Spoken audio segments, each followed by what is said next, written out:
Olá pessoal, tudo bem? Bom, antes da gente inicializar de fato com os conteúdos da nossa disciplina, eu gostaria de fazer uma breve revisão de algoritmos 1, até porque, como eu sempre venho mencionando, os conteúdos são acumulativos, né? Tanto em algoritmos 1 foi assim, quanto agora em algoritmos 2, certamente vamos precisar dos conteúdos que vimos e deveríamos ter aprendido em algoritmos 1, tá bom?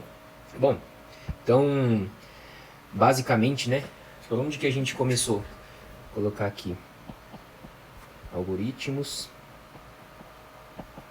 Primeiro foi apresentado a vocês uma breve definição de que seria um algoritmo, né? Alguém lembra?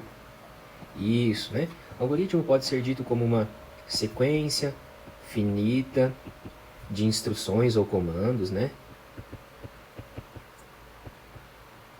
Que tem por objetivo resolver algum problema, solucionar algum problema, né?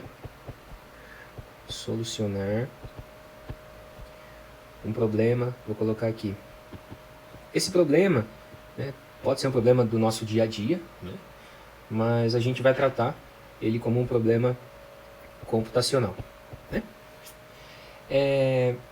Demos alguns exemplos, né, como por exemplo, que um algoritmo poderia ser visto como uma receita de bolo, né, onde essa receita ela possui uma série de instruções, uma série de passos, né, sequenciados, de tal forma que ao realizar, seguir esses passos, né, de forma sequencial, ao final da execução disso aqui, você teria o objetivo, né, o problema solucionado.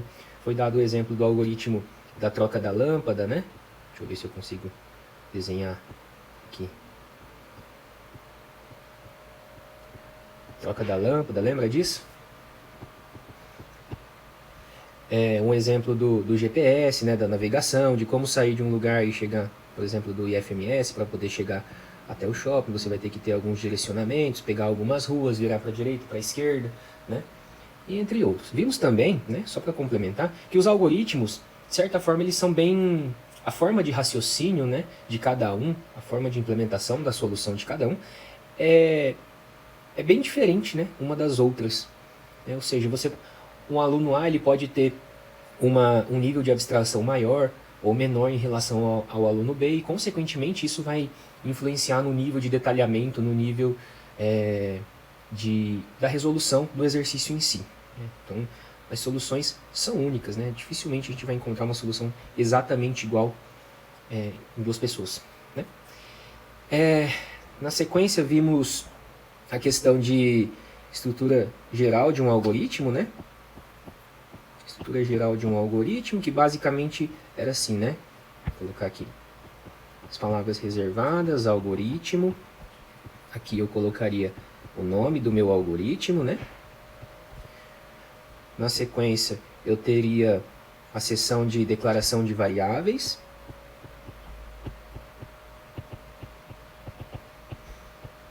E as instruções, né?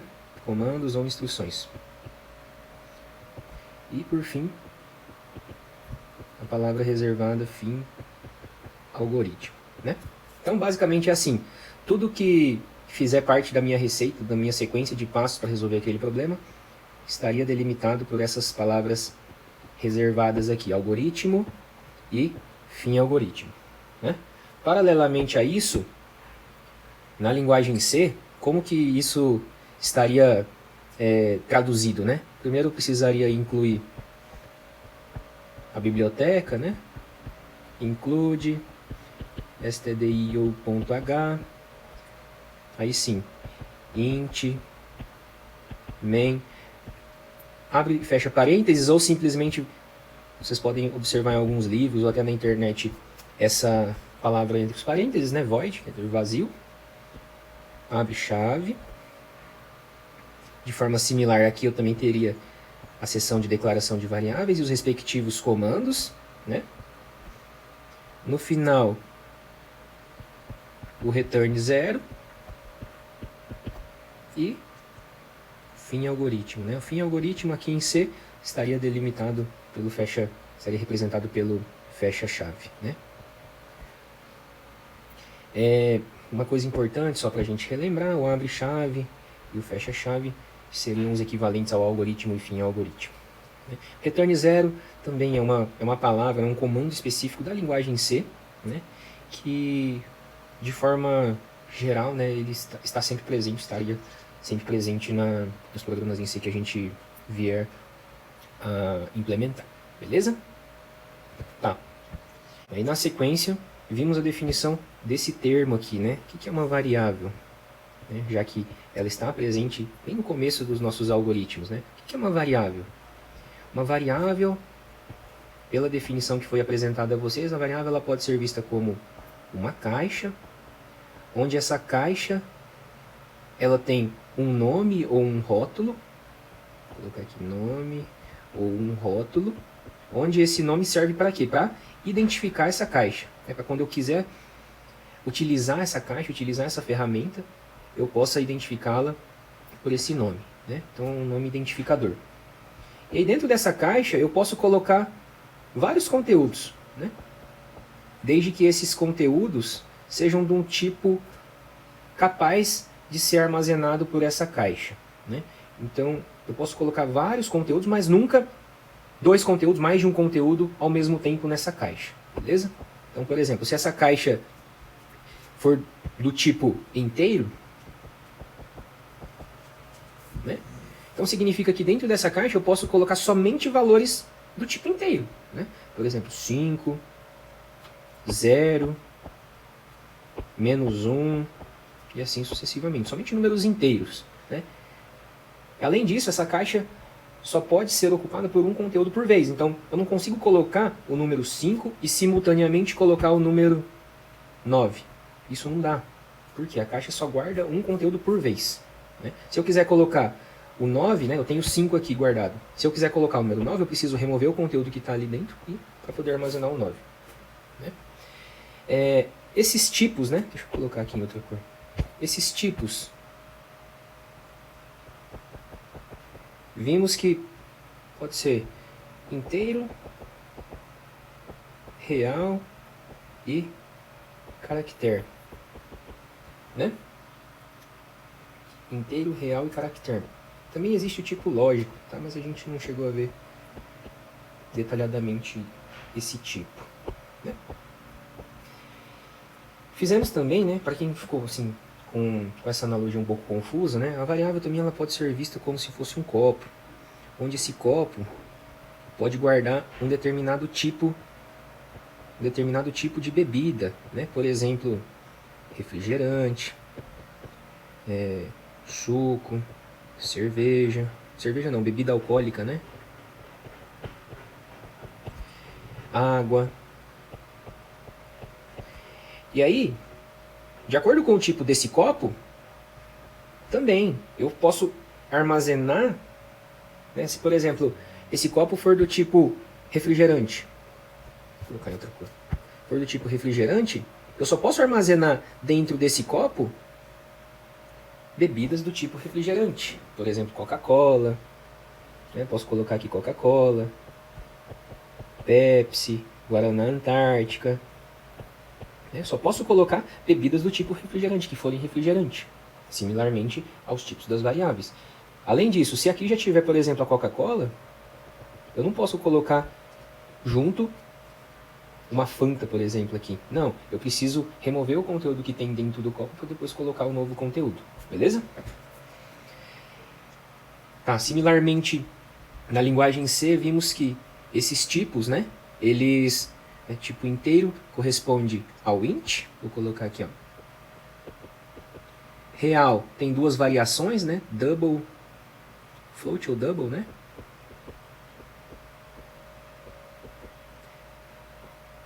Caractere, char. Né? O lógico também existe. Boolean, né? Além disso, vimos também com relação a esses tipos primitivos de dados, né? Vimos que na linguagem C existem alguns conversores desses tipos. Então, para o tipo inteiro, utiliza-se porcentagem D. Para o real, né? Que seria o float.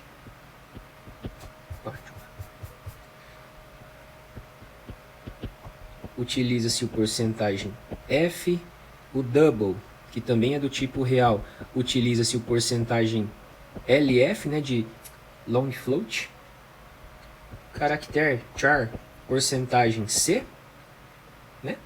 Então aqui é o tipo e o conversor. Conversor. Onde que a gente iria vir a utilizar esse conversor? Isso, né? Nos comandos de entrada e saída, no printf ou scanf, por exemplo, né? Comandos de entrada e saída. Que a gente já vai falar logo aqui na sequência, né? Operadores. Vimos que, de forma geral, operadores eles são subdivididos em operadores aritméticos,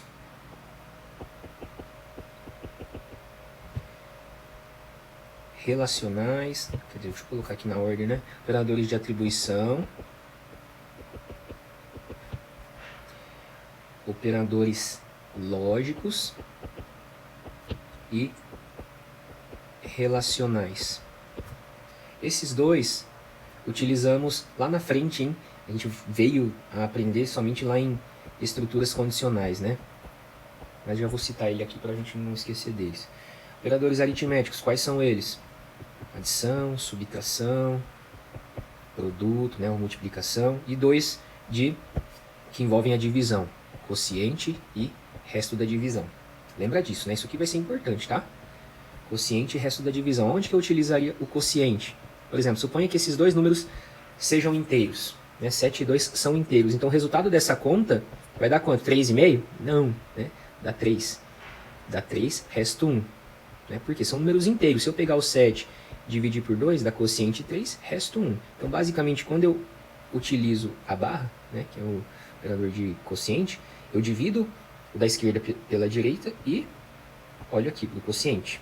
Agora se eu fizer a mesma conta, né, envolvendo os mesmos números inteiros, por exemplo, 7 porcentagem 2, quanto que dá isso? Dá 1, né? Porque eu vou dividir, só que ao invés de eu olhar pelo quociente, eu vou olhar o resto, né? Lembra disso, né? Tá. Aí, em C, esses operadores continuam sendo equivalentes, né? Então, da adição continua sendo mais, subtração, asterisco, barra, e o porcentagem continua sendo equivalente, né? Operador de atribuição, vimos em algoritmos que é o símbolo de igual, mas em alguns livros vocês podem vir encontrar a seta, é uma flecha com a direção da direita para a esquerda. E a sintaxe de uma atribuição é sempre o valor à direita, com o símbolo de igual no meio, e a variável à esquerda. Então a atribuição é sempre da direita para a esquerda, tá? Direita para a esquerda, vou colocar aqui, ó. Porque tem gente que erra isso até hoje. Então, o que eu quero dizer com isso? Por exemplo, eu quero atribuir o valor 5, assumindo que a variável, uma determinada variável x, por exemplo, é do tipo inteiro, né? Então eu quero atribuir o valor 5 à variável x. Então eu faço dessa forma, tá? O que estaria errado? Assim, isso aqui está errado, tá? A atribuição é sempre da direita para a esquerda, beleza? Similarmente, né, na linguagem C, vimos que o operador de atribuição é o igual, tá?